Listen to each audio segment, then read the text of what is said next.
김진호 집사님께서 돌아가셨습니다. 누구나 한 번은 오는 일입니다. 뉴욕에 제가 있을 때 계신 장로님이 32년생이신데 늘 입버릇처럼 우리 부부 두 사람 장례는 목사님이 꼭 해주셔야 됩니다. 못하고 제가 여기 왔는데 아마 부르실 거예요. 부르실 것 같은데 마지막을 지켜주는 사람들이 중요한 사람들입니다. 그죠? 마지막에 가족을 찾는 이유가 그래서 그렇습니다. 사랑하는 사람들을 마지막 순간에 찾는 건데 누군가에게 나의 마지막을 부탁한다. 이게 정말 소중한 일이죠. 저는 이런 부탁을 받으면 슬픈 일이지만 육신적으로는 아픈 일이지만 또 마음 한편에는 굉장히 고맙고 감사합니다. 내가 이분을 내 손으로 마지막을 보내드릴 수 있구나. 참 귀하고 소중한 일입니다. 제가 여기 오면서 기도하는 것이 한 가지가 있는데 우리 성도님들이 주님 앞에 가기 전에 온 마음을 다해서 우리가 헌신하고 또 교회를 위해 충성하고 하나님의 나라를 위해서 애쓰시는 우리 모든 성도님들이 하나님 앞에 가시기 전에 교회가 잘 되는 모습을 좀 보셨으면 좋겠다. 이게 저의 개인적인 기도 제목 중에 하나입니다. 오늘 이 시대에 교회가 세워지기도 하고 사라지기도 하고 수많은 일들이 반복되는 가운데에 교회를 세우기 위해서 헌신하고 온 정성을 다하시는 우리 성도님들이 주님 부르시기 전에 잘 되는 모습을 보시면 좋겠다. 이게 저의 기도 제목입니다. 그렇게 되시기를 주의 이름으로 축원합니다. 그래서 우리 교회에 대해서 얘기할 때는 뭐라고 말을 해야 되냐면 우리 교회를 뭐라고 얘기를 해야 돼요? 네? 선한샘 교회라고 얘기를 해도 되지만 우리 교회라고 얘기를 해야 됩니다. 우리 교회를 다니는데 우리 교회로 얘기를 해야지 다른 교회를 얘기를 하면 안 됩니다. 우리 교회를 사랑하고 우리 교회를 위해서 기도하고 그래서 다른 데 가서 목사 얘기할 때도 우리 목사님 굉장히 친근감이 있죠. 이 마음이 불편하면 우리 목사님 이렇게 못해요. 여러분 마음이 불편해도 우리 목사님 이렇게 얘기를 해줘야 교회가 되는 거예요. 불편한 분들은 제가 없으시리라고 생각은 되지만 살다 보면 여러 가지 일들이 일어납니다. 아이가 태어나기도 하고 결혼을 하기도 하고 우리보다 먼저 하나님의 나라에 가시는 분들도 계시기도 합니다. 그러나 우리 모두 다 갑니다. 이스라엘 백성들이요 포로에서 돌아왔는데 오늘 성경에 보니까 꿈을 꾸는 것처럼 입에는 웃음이 또 혀로는 찬양하며 포로로 있다가 돌아왔어요. 그런데 고향에 돌아와 보니까 웬걸요? 땅이 다 황폐해져 버린 거예요. 고향에 돌아와서 살 길이 막막한데 이런 상황에서 지은 시입니다.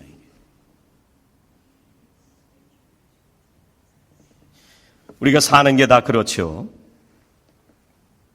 그럴 때 이 시를 지었던 시인은 어떻게 그 믿음을 고백했을까? 우리가 이 믿음을 좀 함께 오늘 말씀을 통해서 묵상하려고 합니다. 제일 첫 번째 이 시인은 어떤 마음으로 믿음의 고백을 했느냐 하면 하나님이 우리를 위해서 일하신다. 이게 성경 말씀이에요. 같이 한번 해보시죠. 하나님이 우리를 위해 일하신다. BC 587년에요. 남왕국 유다가 멸망을 합니다. 바벨론이 쳐들어와서 멸망을 하는데 이 이스라엘 사람들을 포로로 끌어갔습니다. 이 사람들이 그래가지고 바벨론 강가에서 매일 눈물을 흘리면서 보냈어요. 고향으로 돌아가기를 바라는데 고향으로 돌아갈 기미도 보이지 않고 정말 처참한 삶을 살아가는데, 그런데 이 사람들이 갑자기 돌아가게 된 거예요. 그 당시에 바벨론이 강대국이었는데 그 다음에 페르시아가 패권을 잡으면서 고레스 왕이 이스라엘 사람들을 돌려보냈습니다. 그래서 정말 뜻밖의 이 사람들이 해방이 됐기 때문에, 예상도 못했던 일이 벌어졌기 때문에, 그래서 성경에 뭐라고 하냐면 마치 꿈꾸는 것만 같았다, 그렇게 표현을 했습니다. 꿈꾸는 것만 같았다. 오늘 1절 2절 다시 한번 보시죠. 여호와께서 시온의 포로를 돌리실 때 우리가 꿈꾸는 것 같았도다. 그때 우리 입에는 웃음이 가득하고 우리 혀에는 찬양이 찼었도다. 그런데 꿈에 그리던 고향으로 돌아왔는데 예루살렘이 폐허가 됐습니다. 자기들이 살아왔던 생활 터전은 완전히 다 파괴됐습니다. 그들이 기다리고 있었던 것은 성벽이 무너진, 도시는 불타버리고 자기들이 예배하는 성전은 다 폐허가 됐습니다. 이런 현실 앞에서 이 사람들이 무슨 얘기를 하고 있냐면, 무슨 마음을 먹고 있냐면, 무슨 믿음의 고백을 하고 있냐면, 이런 상황에서 우리가 믿음으로 우리의 공동체를 다시 세우자, 이런 믿음의 고백입니다. 그래서 이 어려운 시련을 참고 함께 이겨나가자, 그게 오늘 시편 126편의 찬양입니다. 여러분, 그 당시에 정치적으로 군사적으로 봤을 때는요, 페르시아는요 최강의 강대국입니다. 전성기의 나라였는데 그 나라가 아무 이유 없이 이스라엘 사람들을 자기 나라로 돌려보냈습니다. 그런데 이 사람들이 이걸 뭐라고 신앙 고백을 하느냐면요, 역대하 36장이나 이사야 44장 45장에 보면 하나님께서 바사왕, 이게 페르시아예요, 바사왕 고레스의 마음을 감동시키셔서 포로를 해방시키시고 귀환시키셨다. 누가 했다고 그래요? 하나님께서. 누구를 위해서? 우리를 위해서. 우리를 위해서. 세상 사람들은 고레스가 보냈다고 얘기를 할 때 이스라엘 사람들은 뭐가 신앙 고백이었어요? 하나님께서 고레스에게 그렇게 시키셨다. 세상의 주권이 누구에게 있다고 고백하는 거예요? 하나님에게 있다. 누구를 위해서? 우리를 위해서. 이게 신앙 고백입니다. 이걸 어느 때 지금 고백하고 있는 거예요? 황폐한 도시에서, 아무 소망도 없는데 절망할 수밖에 없는 상황에서 하나님이 우리를 이렇게 해주셨다, 우리 다시 한번 해보자, 이게 신앙 고백입니다.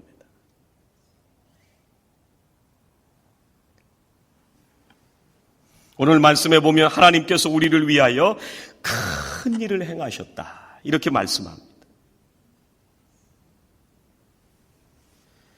우리를 위해서 사랑을 베푸시는 그 하나님을 경험하고 똑바로 볼 수 있는 사람들만이 고백할 수 있는 신앙 고백입니다.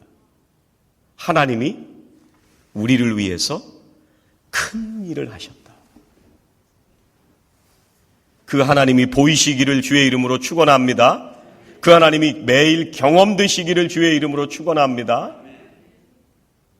예수님이요, 이 새벽기도 때 묵상하던 말씀들이었는데 예수님이 벌판에서 5,000명을 먹이셨어요. 엄청난 기적입니다. 사람들이 그걸 보고 예수님을 믿었다, 성경에 이렇게 얘기를 합니다. 근데 이 사람들이 뭘 보고 있었느냐 하면 5천 명이 먹고도 남은 떡과 생선을 보고 놀란 거예요. 그리고 5천 명이라고 하는 이 숫자에 놀란 거예요.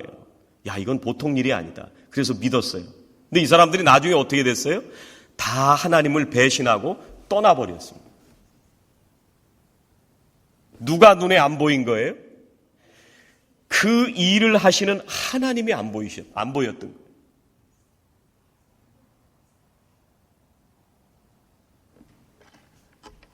사람들은요, 빵과 생선만 쳐다보고 예수님을 못 보고 있었습니다. 그 허허벌판에서 배고파서 굶주리고 있는 그 사람들을 불쌍하게 여기시는 주님의 그 사랑을 못 보고 있었던 거예요. 성경에는 삭개오 얘기가 나옵니다. 삭개오가 예수님을 만났는데요. 예수님을 만나서 완전히 새 사람이 됐습니다. 사람들이 그렇게 비난하는데도 불구하고, 세리와 죄인들의 친구다 이렇게 비난하는데도 불구하고 그 집에 들어가셨어요. 이 삭개오가 누구를 봤냐면 사람들의 그 시선과 비난에도 불구하고 자기를 사랑하시는, 자기를 위하여 집에 찾아오신 예수님을 봤던 거예요. 그래서 이 사람이 완전히 달라진 삶을 살기 시작하는 거예요.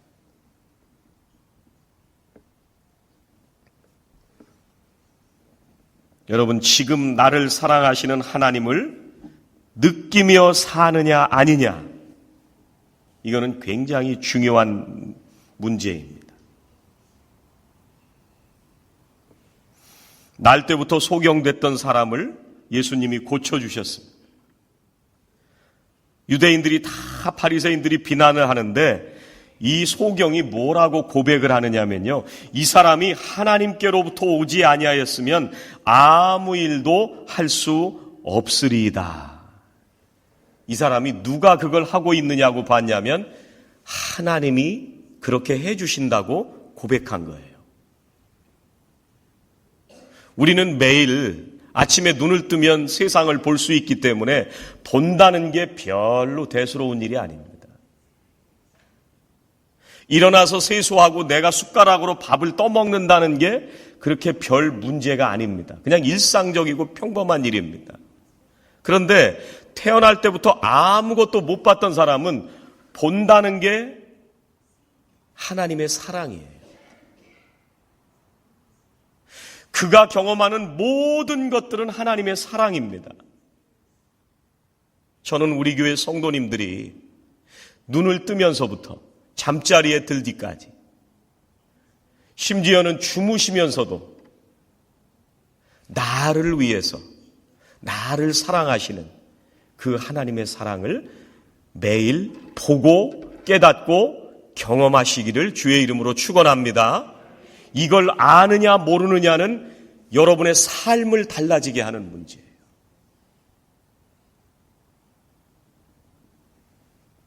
하나님을 느끼고 체험하는 사람은요, 전혀 다른 새로운 삶을 살게 됩니다.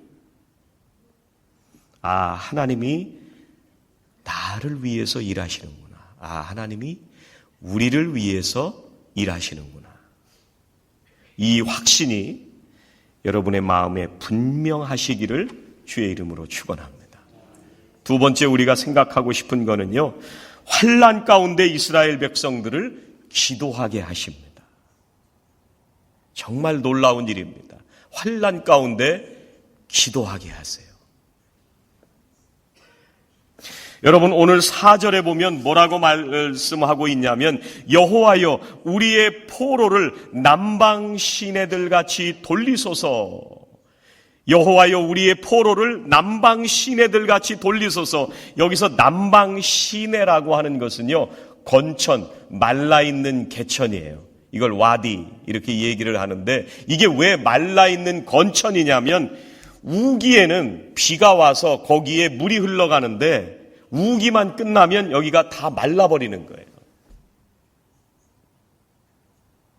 그런데 그 사막에, 유대 남부의 이 네게부 사막에 정말 평소에는 나무와 풀이 자라지 않는 곳인데,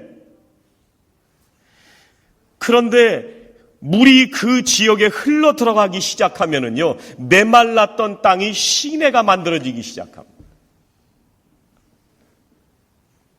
그러면서 그 강의 주변에 식물들이 그 짧은 우기를 통해서 싹을 틔우고 꽃을 피우고 열매를 맺게 됩니다. 마치 우리가 사는 여기 산호세 비슷합니다.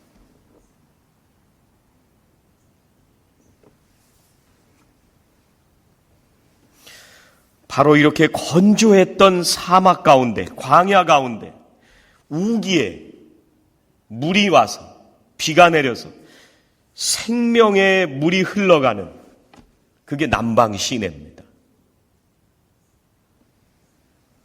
이스라엘 백성들이 포로에서 돌아왔는데요, 이 사람들을 기다리고 있는 상황은 처참한 상황이었습니다. 그런데 그런 상황에서 이스라엘 백성들이 하나님 앞에 절망하고 좌절하고 쓰러져 있었던 것이 아니라 하나님 앞에 기도했던 거예요. 뭐라고 기도했어요? 우리를 남방 시내들 같이 돌리소서. 사막에 시내가 생겨나고 싹이 나고 꽃이 피고 열매가 맺는 것처럼 이 우리의 황폐한 인생 가운데 하나님 생수를 보내주시옵소서. 이렇게 기도하면서 함께 찬양했습니다. 여러분, 사막과 같은 상황 속에서도 우리를 위해서 주님의 그 사랑을 우리가 꼭 기억하면서 우리를 위해 일하시는 그 하나님을 의지하고 기도하는 성도님들이 되시기를 주의 이름으로 축원합니다. 그래서 여러분들이 기도할 때마다 우리의 삶 속에 바로 이런 놀라운 일들이 일어나게 되시기를 주의 이름으로 축원합니다. 여러분의 메마른 마음에 은혜의 강이 흘러가고, 여러분이 혹시 사람들과의 인간관계에 어려운 일들이 있다면 그 관계 속에 생수의 강이 흘러가고, 정말 사막과 같은 우리의 삶의 현장에서 하나님께서 내려주시는 풍성한 복이 매일매일 흘러가시기를 주의 이름으로 축원합니다. 이제 마지막으로 생각해 보고 싶은 것은 오늘 하나님께 어떤 소망을 가지고 찬양을 드리고 있냐면 소망으로 씨를 뿌리게 하신 이스라엘 백성들은요, 이 허망한 상황 속에서 이렇게 기도합니다. 5절과 6절입니다. 눈물을 흘리며 씨를 뿌리는 자는 기쁨으로 거두리로다. 울며 씨를 뿌리러 나가는 자는 반드시 기쁨으로 그 곡식단을 가지고 돌아오리로다. 여러분, 눈물로 씨를 뿌리면 기쁨으로 거둔다고 합니다. 이게 누구의 법칙이냐면 하나님의 법칙입니다. 여러분, 우리가 땅에 무엇을 심으면 그대로 올라옵니다. 땅은 정직합니다. 콩을 심으면 콩이 나고 팥을 심으면 팥이 납니다. 여러분, 기도하실 때 하나님 심은 대로 거두게 해 주십시오. 그렇게 기도하시면 좋겠어요. 여러분, 심었음에도 불구하고 우리가 그대로 거두지 못하는 경우가 많습니다. 심은 대로 거두는 것은 하나님의 은혜입니다. 여러분, 예레미야 12장 13절은 이렇게 말씀합니다. 이 이스라엘 백성들이 범죄했을 때 이런 말씀을 주십니다. 무리가 밀을 심어도 가시를 거두며 수고하여도 소득이 없은즉 그 소산으로 말미암아 수치를 당하리니 이는 여호와의 분노로 말미암음이니라. 누가복음 5장에 보면은요, 시몬 베드로하고 친구들이 물고기 잡으러 갔는데 밤새도록 애를 썼는데 물고기를 한 마리도 못 잡고 돌아왔습니다. 수고하고 심은 대로 거두는 것이 하나님의 법칙인데 만약에 심은 대로 거두었다면 하나님의 은혜입니다.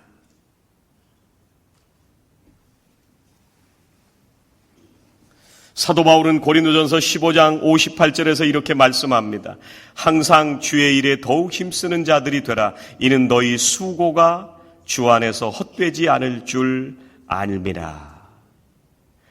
그런데 이 말씀을 하기 전에 내가 수고하고 있는 것이 어떤 것인가, 이거를 15장 10절에서 이렇게 고백을 했습니다. 내가 더 많이 수고하였으나 내가 한 것이 아니요 오직 나와 함께 하신 하나님의 은혜로다.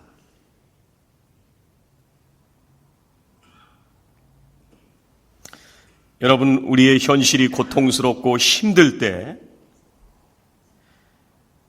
우리 삶이 왜 이래? 내 인생이 왜 이래? 불평하고 원망하는 것으로 우리 인생이 끝날 수도 있습니다. 그런데 우리 성도님들은 살아가시는 일상 속에서 하나님을 체험하면서 살아가시는 분들입니다. 그래서 우리 성도님들이 매일매일 살아가면서 해야 될 일은 지금 잘해야 되는 거예요. 지금. 오늘 뭐라고 말씀하세요? 울면서 씨를 뿌리는 자는 기쁨으로 거두리로라. 언제? 언제 뿌려요? 지금 울면서 씨를 뿌리는 자는. 6절, 울며 씨를 뿌리러 나가는 자는 반드시 기쁨으로 그 곡식단을 가지고 돌아오리라. 언제 뿌려요? 지금.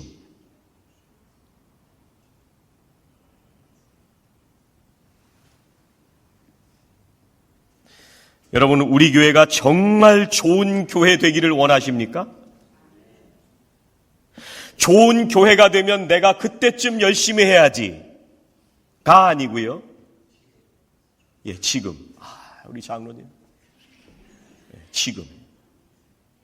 지금 내가 좋은 교회 성도의 삶을 살아야, 그래야 우리 교회가 좋은 교회 되는 거예요. 여러분, 내가 속한 속회가 정말 좋은 속회가 되는 것은 내가 지금부터 좋은 속원으로 살기 시작해야. 언제요? 지금. 그래야 연말이 되면 좋은 속회로 끝나는 거예요.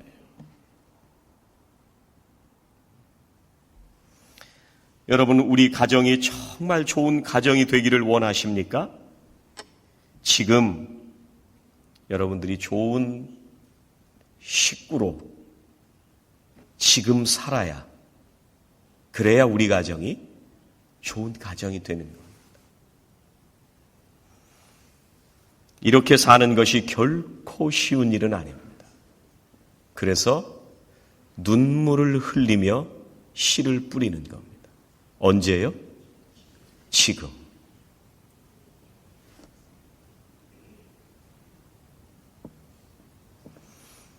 포로로 잡혀갔던 이 이스라엘 백성들을 하나님께서 해방하신 목적은요, 하나님의 나라를 지금 살라고 보내신 거예요. 그래서 여러분은 그냥 세상에 오신 것이 아니라 주님 부르시는 그날까지 세상을 위해서 하나님께서 여러분을 보내신 거예요. 여러분 같이 한번 따라해 보세요. 당신은 세상을 위한 하나님의 선물입니다.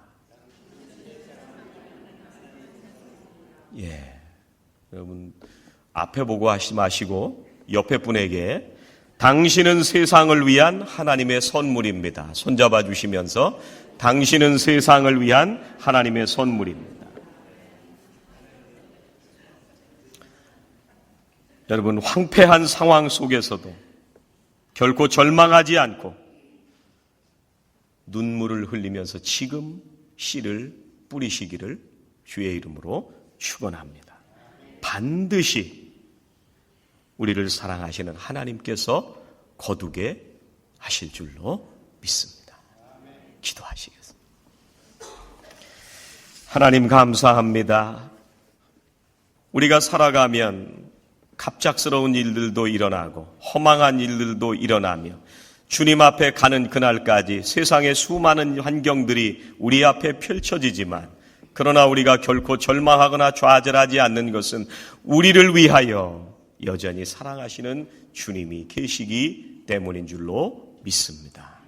주님의 그 사랑을 붙들고 오늘도 우리를 세상에 선물로 보내신 그 하나님을 바라보며 지금 이 순간부터 하나님의 나라의 삶을 살아가는 저희들 모두가 되게 하여 주시옵소서. 예수님의 이름으로 기도하옵나이다. 아멘.